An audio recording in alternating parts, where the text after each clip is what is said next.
હવામાન વિભાગની આગાહી વચ્ચે સુરતમાં છઠ્ઠા દિવસે સતત કમોસમી વરસાદ પડી રહ્યો છે।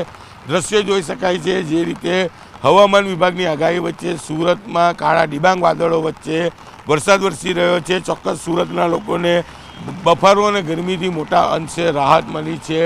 સુરત અને હિલ સ્ટેશનમાં પરિવર્તિત થયું હોય તેવો નજારો જોવા મળે છે। આમ તો દિવાળી બાદ ઠંડી શરૂ થતાં લોકો સ્વેટર જેકેટ અને હાથના ગ્લોવ્સ કાઢતા હોય છે, પણ હજુ પણ લોકો છત્રી અને રેનકોટનો ઉપયોગ કરતા જોવા મળી રહ્યા છે। ત્યારે બીજી બાજુ જે રીતે વરસાદ વરસી રહ્યો છે તેને લઈને ખેડૂતોની ચિંતામાં વધારો જોવા મળી રહ્યો છે। દક્ષિણ ગુજરાતનો મહત્ત્વનો પાક ડાંગર કે જે તૈયાર થઈ ગયો છે, કેટલોક પાક ખેતરોમાં છે, કેટલોક પાક સુકાવા મૂકેલો છે, તમામ પાક પલળી જવા પામ્યો છે। કેટલાક ખેતરો નવા પાકની વાવણી માટે તૈયાર છે, બિયારણ ખેડૂતોએ લાવીને પોતાના ઘરમાં મૂક્યું છે, પણ સતત વરસાદ વરસી રહ્યો છે જેને લઈને ખેડૂતોની મુશ્કેલી વધી રહી છે। કહી શકાય 2025નું વર્ષ ખેડૂતો માટે રાતા પાણીએ રડવા જેવું છે અને દક્ષિણ ગુજરાતમાં ડાંગર બાદ બાગાયતી પાક એટલે કે કેરી અને ચીકુનો પાક લેવામાં આવતો હોય છે। જ્યારે જે રીતે વરસાદ પડી રહ્યો છે અને ઠંડી દેખાઈ નથી રહી તેને લઈને આ વર્ષે બાગાયતી પાકોમાં પણ નુકસાન જાય તેવી ભીતિ સેવાઈ રહી છે। ત્યારે હજુ પણ 2 થી 3 દિવસ જે રીતે હવામાન વિભાગે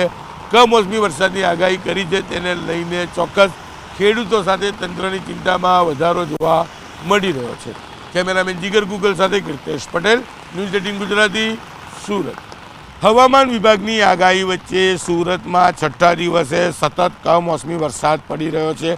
દ્રશ્ય જોઈ શકાય છે જે રીતે હવામાન વિભાગની આગાહી વચ્ચે સુરતમાં કાળા ડિબાંગ વાદળો વચ્ચે વરસાદ વરસી રહ્યો છે। ચોક્કસ સુરતના લોકોને બફારો અને ગરમીથી મોટા અંશે રાહત મળી છે।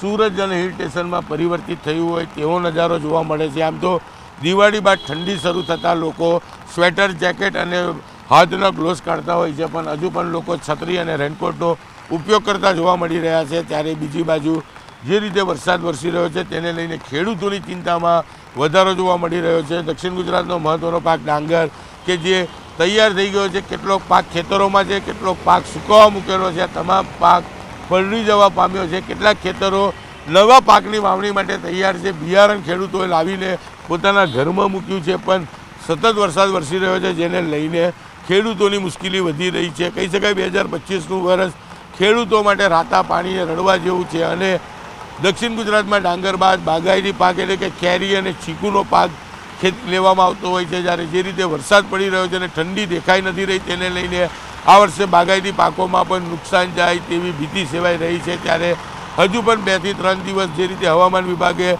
કમોસમી વરસાદની આગાહી કરી છે તેને લઈને ચોક્કસ ખેડૂતો સાથે તંત્રની ચિંતામાં વધારો જોવા મળી રહ્યો છે।